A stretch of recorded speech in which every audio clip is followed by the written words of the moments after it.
আসসালামু আলাইকুম সবাইকে। আজকে মূলত আমরা কেমিস্ট্রি খুবই ছোট্ট একটা টপিক অর্গানিক কেমিস্ট্রির একটা বিক্রিয়া নিয়ে হাজির হয়েছি। মূলত আমরা এখানে একটা সিরিজ কন্টিনিউ করতে যাচ্ছি যেখানে আমরা কেমিস্ট্রির এসএসসি কেমিস্ট্রির বা একটু অ্যাডভান্স কেমিস্ট্রির আমাদের যেসব টপিকগুলি আছে একটু যেগুলি কঠিন টপিক সেগুলি নিয়ে ভিডিও ছোট্ট ভিডিওর মধ্যে আমি কিছু এক্সপ্লেনেশন দিব। বিক্রিয়াটা কেমন হচ্ছে বা কিভাবে হচ্ছে বা কোনো যৌগের নামকরণ কিভাবে হচ্ছে, যাতে তোমরা পড়ার সময় বিভিন্ন অধ্যায় পড়ার সময় যে জিনিসগুলিতে আটকে যাও ওইগুলিতে তোমাদের আটকে যাওয়া না লাগে বা এখান থেকে ক্লিয়ার হয়ে যায়। তো আজকে মূলত আমরা প্রথম দিন যেই টপিকটা চয়েস করছি সেটা হলো অর্গানিকের ছোট্ট একটা বিক্রিয়া যেটার নাম হলো কুচেরভ রিঅ্যাকশন। এখন এই বিক্রিয়াটার নাম শুনে হয়তোবা তোমাদের অনেকের নতুন লাগতেছে যে এই বিক্রিয়া কি আমাদের বইয়ে আছে আদৌ বা এই বিক্রিয়াটা কি আমরা করছি। তো বেসিক্যালি এই বিক্রিয়াটা আমাদের করা হয়েছে কিন্তু আমরা নাম জানি না। বেশিরভাগ স্টুডেন্টই এই বিক্রিয়াটা করে, 9-10 করে, ইন্টারে করে, কিন্তু বিক্রিয়াটাকে যে কুচেরভ রিঅ্যাকশন বলে এইটা জানে না। তো এই রিঅ্যাকশনটা কি? এইটা মূলত আমরা যে অ্যালকাইন দেখছি, অ্যালকাইনের সাথে যদি আমরা পানি সংযোজন করি তাহলে মূলত এই যে রিঅ্যাকশনটা হচ্ছে এটাকে বলা হচ্ছে কুচেরভ রিঅ্যাকশন। আমি একটু যাই, আমাদের কাছে ধরো 2 কার্বন বিশিষ্ট একটা অ্যালকাইন আছে। এখন এটাকে যদি আমি পানির সাথে বিক্রিয়া করাই তাহলে এখান থেকে কি উৎপন্ন হবে? আমি যদি 2 কার্বন বিশিষ্ট একটা অ্যালকাইনকে পানির সাথে বিক্রিয়া করাই তাহলে এখান থেকে কি উৎপন্ন হতে পারে? এটা হলো আমাদের প্রথম কথা। তো এইখানে কার্বন আর কার্বনের মধ্যে ট্রিপল বন্ড আছে। পানির মধ্যে 2টা প্রান্ত থাকে, একটা হলো H+ একটা হলো OH-। তো এই যে কার্বন আর কার্বনের মধ্যে যে ট্রিপল বন্ধন আছে বা ত্রিবন্ধন আছে এটা একটু ভেঙে যাবে। এটা ভেঙে এখান থেকে কি উৎপন্ন করছে? এখান থেকে CH ডাবল বন্ড, CH। ওকে, এবার পানির মধ্যে আমরা 2টা প্রান্ত আছে জানি, একটা হলো H+ আরেকটা হলো OH-। এখন এই একটার সাথে এখানে মূলত হাইড্রোজেন যুক্ত হবে এবং আরেকটার সাথে OH যুক্ত হবে। এখন একটা জিনিস খেয়াল করো, 2টা মানে 2 কার্বন বিশিষ্ট যেহেতু একটা যৌগ সেহেতু 2টা প্রায় সিমিলারই। তো এখানে কোথায় হাইড্রোজেন যুক্ত হবে কোথায় মানে OH যুক্ত হবে এটা নিয়ে কোনো ঝামেলা নাই এবং এই উদাহরণটাই আমাদের বইয়ে দেওয়া। এই উদাহরণটা সহজ দেখে এই উদাহরণটাই সবসময় টিচাররা করায়, কিন্তু বেশি কার্বন হইলে তখন কি হয়, তখন এটা নিয়ে ঝামেলা লাগে। আচ্ছা, এখন যৌগটা কি এরকম ভাবে থেকে যাবে? আরেকটা কথা একটু বলে রাখি, এই যে বিক্রিয়াটি ইউজ করছি এখানে মূলত আমার কিছু প্রভাবক ইউজ করা লাগে। সেটা হলো এখানে আমার 2%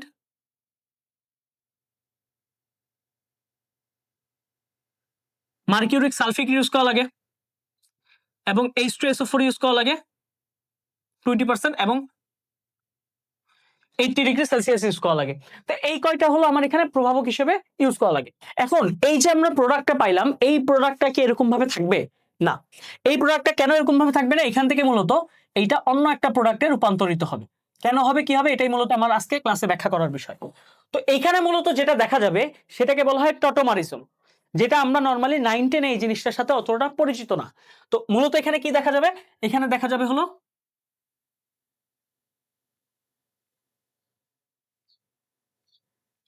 টটোমারিজম। ওকে, এখন টটোমারিজম দেখা গেলে এখানে মূলত কি উৎপন্ন হবে? দেখো, এইখানে এই যে কার্বন আর কার্বনের মধ্যে ডাবল বন্ড আছে এইটা মূলত একক বন্ধনে রূপান্তর হবে। এখন কথা হলো কার্বনের সাথে আমার হাতগুলি মিলানো লাগবে। তো মূলত এখানে যে কাজটা হবে একটু ভালো মতন খেয়াল করো, এখানে মূলত যে কাজটা হবে এখানে একটা হাইড্রোজেন আগে থেকে যুক্ত অবস্থায় ছিল এবং এইখানে একটা OH যুক্ত অবস্থায় ছিল। এখন কার্বন আর কার্বনের মধ্যে যখন ডাবল বন্ডটা চলে গেছে তখন দেখো অন্য কারোর মধ্যে অবশ্যই ডাবল বন্ডটা চলে আসবে। তাহলে এখানে কার্বন আর হাইড্রোজেনের মধ্যে কি ডাবল বন্ড হইতে পারে? হাইড্রোজেনের যোজনী তো এক হয়। তাহলে এখানে ডাবল বন্ডটা কার মধ্যে আসবে? কার্বন আর অক্সিজেনের মধ্যে। এখন তাহলে অক্সিজেনের আমার হাত মিলে নাই। অক্সিজেনের এইখানে যে হাইড্রোজেন আছে এই হাইড্রোজেনটাকে আমরা বের করে দিলাম। এখন দেখো তো এই কার্বনের হাত মিলছে কিনা? এই কার্বনের 4টা মানে 2টা এখানে, এখানে 2টা, এখানে একটা, 3টা, মোট 4টা হাত মিলছে। তাহলে আরেকটা হাইড্রোজেন যে অক্সিজেনের সাথে ছিল এইটা মূলত এইখানে গিয়ে আমাদের সাথে যুক্ত হচ্ছে। তাহলে আলটিমেটলি এখান থেকে কি উৎপন্ন হচ্ছে? CH2 এবং তার সাথে সরি CH2 কেন হবে? CH3, খেয়াল করে নেই, CH3 এবং তার সাথে CHO। এই যৌগটাকে আমরা কি বলি? এই যৌগটাকে আমরা কি বলি? ইথানল বলি না? এখান থেকে মূলত আমরা কি পাইলাম? ইথানল পাইলাম। ওকে, এখন টোটোমারিজম বলতে অ্যাকচুয়ালি কি বোঝানো হয়? টোটোমারিজম বলতে বোঝানো হয়, দেখো এইখানে আগে যে কার্যকরী মূলকটা ছিল, আবারও ভালো মতন শুনো, এইখানে আগে যে কার্যকরী মূলকটা ছিল এটাকে বলা হয় ইনল কার্যকরী মূলক। এখানে দেখো একটা ডাবল বন্ড আছে, ডাবল বন্ড থাকার ফলে এখানে মূলত ইন কথাটা আসতেছে এই ডাবল বন্ডের জন্য। আমি আবারও বলি, এই ডাবল বন্ডের জন্য আমার মূলত এখানে ইন কথাটা আসতেছে, এবং এই ডাবল বন্ডের সাথে একটা OH মূলক মানে অ্যালকোহল মূলক যুক্ত আছে, যেটাকে আমরা অল বলি। এই দুইটা কম্পাউন্ডকে একসাথে মানে এই দুইটা মূলককে একসাথে বলা হয় ইনল মূলক। কার্যকরী মূলক পড়ছি না আমরা, এটা হলো ওয়ান কাইন্ড অফ কার্যকরী মূলক। ওকে, আচ্ছা, এরপরে এখানে এটা কি কার্যকরী মূলকে রূপান্তরিত হয়েছে? অ্যালডিহাইড বা অ্যাল কার্যকরী মূলক। তাহলে এটা রূপান্তরিত হয়েছে কিসে? এটা রূপান্তরিত হয়েছে হলো অ্যালডিহাইড। তাহলে আমাদের এখানে মেইনলি যেটা কথা সেটা হলো টটোমারিজম জিনিসটা কি? টটোমারিজম জিনিসটা হলো মূলত একটা কার্যকরী মূলক থেকে অন্য কার্যকরী মূলকে যখন কোনো অর্গানিক কম্পাউন্ড নিজে থেকেই শিফটিং হয় তখন এটাকে বলা হচ্ছে কি টটোমারিজম। ঠিক আছে, যদিও আমাদের এটাও তো লাগে না, তবে এখানে একটা কথা বলি, এখানে এই যে এখানে একক বন্ধন আছে, এখানে একক বন্ধন হবে না, সরি, এখানে একদিকে যে তীর চিহ্ন আছে এটা হবে না, এখানে মূলত মানে উভমুখী বিক্রিয়া হবে, এটা একটা উভমুখী বিক্রিয়া হবে। তোমরা চ্যাপ্টার 7 এ এই উভমুখী বিক্রিয়া হয়তো বা সম্পর্কে জেনে আসছো, তো এখানে একটা উভমুখী বিক্রিয়া হবে। তাহলে এইটা গেল আমার লিস্টের 1 নাম্বার রিঅ্যাকশন, এইটা আমাদের বইয়ে করা আছে, তাই এইটা সবারই নোট। এখন যখন কার্বন সংখ্যা বেড়ে যাবে তখন বিক্রিয়াটা কিরকম হবে এটা আমাদের দেখার বিষয়। এখন দেখো 2 নম্বরে আমার যদি কার্বন সংখ্যা বেড়ে যায়, মানে এখানে 2 কার্বন বিশিষ্ট অ্যালকাইন নিছি, এখানে যদি আমরা 3 কার্বন বিশিষ্ট অ্যালকাইন নিই তখন কি হবে? দেখো, এখন আমরা যদি 3 কার্বন বিশিষ্ট অ্যালকাইন নিই তাহলে এখানে কি হবে? CH3C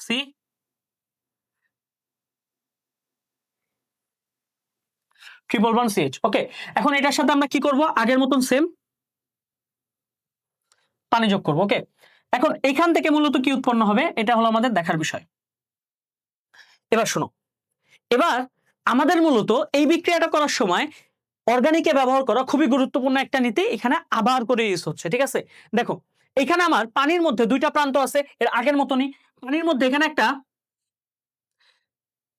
পজিটিভ পার্ট আছে H প্লাস, আরেকটা আছে নেগেটিভ পার্ট, দুইটা পার্ট। এখন কোথায় যুক্ত হবে? যেখানে ট্রিপল বন্ধন বা ট্রি বন্ধন আছে সেখানে গিয়ে যুক্ত হবে। তাহলে জিনিসটা কিরকম হবে? CH3C, এইখানে ডাবল বন্ডটা চলে যাবে, এখানে কোন বন্ড চলে যাবে? এখানে চলে যাবে ডাবল বন্ড। এখন দেখো আমার ট্রিপল বন্ডের জায়গায় একটা বন্ধন ভেঙে গেল, তাহলে দুইটা কার্বনের একটা একটা করে হাত ফাঁকা হয়ে গেল। তাহলে আমার এখন কথা হলো কোন জায়গায় আমার H প্লাস যুক্ত হবে আর কোন জায়গায় আমার OH মাইনাস যুক্ত হবে। শোনো, যেখানে হাইড্রোজেন বেশি সেখানে মূলত আমাদের H যুক্ত হচ্ছে, এবং যেখানে হাইড্রোজেন কম এখানে OH মাইনাস যুক্ত হচ্ছে। আমি আবার বলি, যেখানে হাইড্রোজেন বেশি ওইখানে H যুক্ত হচ্ছে, আর যেখানে হাইড্রোজেন কম ওইখানে OH যুক্ত হচ্ছে। এটা আমরা কোন নীতি অনুসারে যুক্ত করলাম?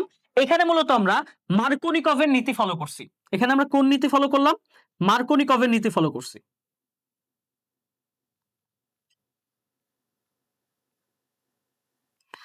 এখন মার্কোনিকভ নীতি বলতে আমরা কি বুঝি? তোমাদের হয়তোবা মার্কোনিকভ নীতি পড়ানোর সময় একটা কথা বলা হয়েছে, যেখানে হাইড্রোজেন বেশি থাকবে সেখানে গিয়ে হাইড্রোজেন যুক্ত হবে, মানে তেলা মাথায় তেল দেওয়া। আসলে আমাদের বুঝার জন্য মার্কোনিকভ নীতিটা এটা ঠিক আছে, কিন্তু মার্কোনিকভ নীতির আসল কথা কিন্তু এটা না। কেউ যদি মার্কোনিকভ নীতি থেকে ইন্টারেস্টেড হও তাহলে এই পোস্টের বা এই ভিডিওর কমেন্টে কমেন্ট করতে পারো মার্কোনিকভ নীতি লিখে। ঠিক আছে, আচ্ছা এখন দেখো এখানে কি হচ্ছে। এখানে মূলত আমার আবার কি দেখা যাবে? এখানে মূলত আমার আবার টটোমারিজম দেখা যাবে।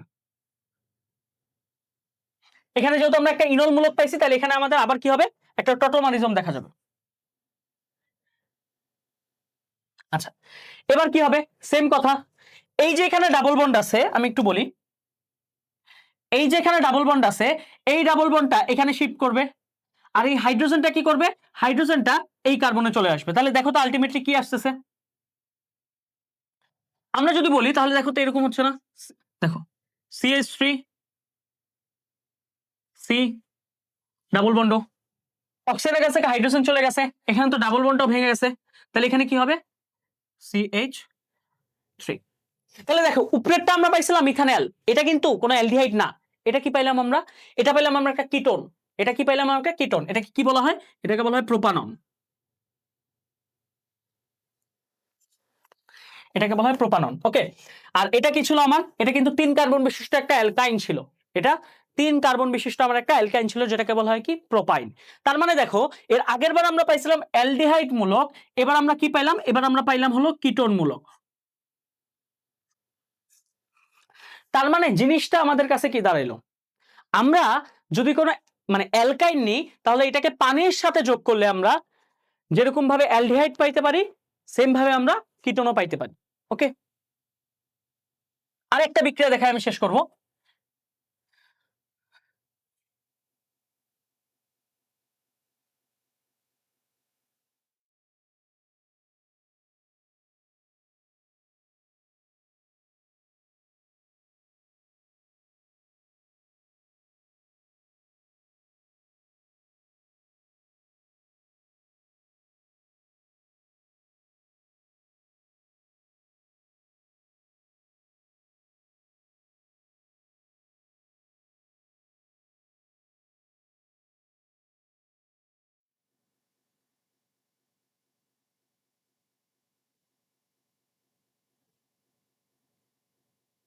দেখো, আমরা এখন এই বিক্রিয়াটা করব।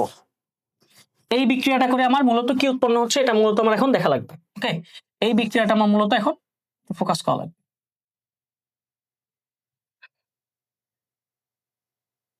এখন এখানেও সেম কাজ, যেখানে হাইড্রোজেন বেশি ওখানে হাইড্রোজেন যুক্ত হবে। আমি আবারও বলি, মার্কোনিকভ নীতির মেইন কথা কিন্তু এটা ছিল না।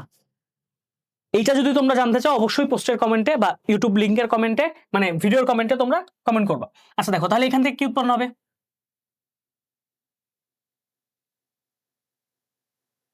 এখানে যে কার্বন আছে ডাবল বন্ড, হাইড্রোজেন যেখানে বেশি ওখানে হাইড্রোজেন যুক্ত হবে, এখানে OH। এবার এটাতে কি দেখা যাবে, এটাতে দেখা যাবে হলো মার্কোনিকভ মানে সরি টটোমানিজম। সেম কাজ হবে, দেখো এই CH2, এইখানে CH3, এটা নরমাল ভাবে আছে। এবার যেখানে কার্বন আর অক্সিজেনের বন্ধন আছে ওইখানে কি হবে, একটা ডাবল বন্ড চলে যাবে, এবং যেখানে ডাবল বন্ড ছিল এখানে ভেঙে হাইড্রোজেন সংখ্যা খালি আমার এখানে বাড়বে। ওকে, এখন দেখো এই কম্পাউন্ডটাকে না আমরা এইখান থেকে CH3টাকে মুছে আমরা চাইলে CH3টাকে এখানেও দিতে পারি। ওকে, তাহলে একটা কথা খেয়াল করো তুমি,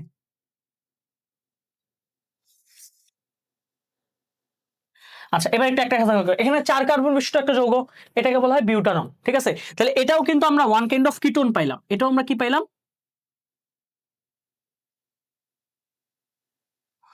তাহলে এখান থেকে আমরা একটা মেইন কথায় আসি। তোমরা হয়তোবা সবসময় শুনছো যে কুচেরভ রিঅ্যাকশন বা অ্যালকাইনের সাথে পানি সংযোজন করলে আমরা কি পাই, আমরা হয়তোবা অ্যালডিহাইড পাই, বাট ব্যাপারটা এরকম না, অ্যালডিহাইডও পাইতে পারি, কিটোনও পাইতে পারি। মেইন কথা হলো এখান থেকে আমরা মূলত একটা কার্বনিল মূলক পাই। আমি আবারও বলি, এখানে মেইন কথাটা লিখি, আমরা যদি অ্যালকাইন আনি,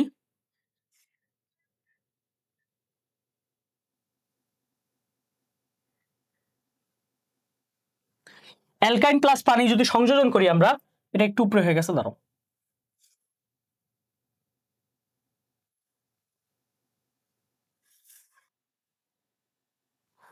আচ্ছা এবার দেখো, আমরা যদি অ্যালকাইনের সাথে পানি সংযোজন করি, তাহলে প্রথম যে কম্পাউন্ডটা পাবো এটা ফিক্সড, এটা কি পাবো, আমরা ইনল পাচ্ছি। ওকে, এখান থেকে যে আরেকটা কম্পাউন্ড পাবো, এইটা একটা ফিক্স কথা হইতে পারে যে অ্যালডিহাইড আর কিটোন পাবো, এটা তো কার্বনের উপরে ডিপেন্ড করতেছে, কিন্তু আমরা আরেকটা জিনিস পাইতে পারি, সেটাকে কি, সেটাকে বলা হয় কার্বনিল মূলক। তাহলে এখানে কি পাবো,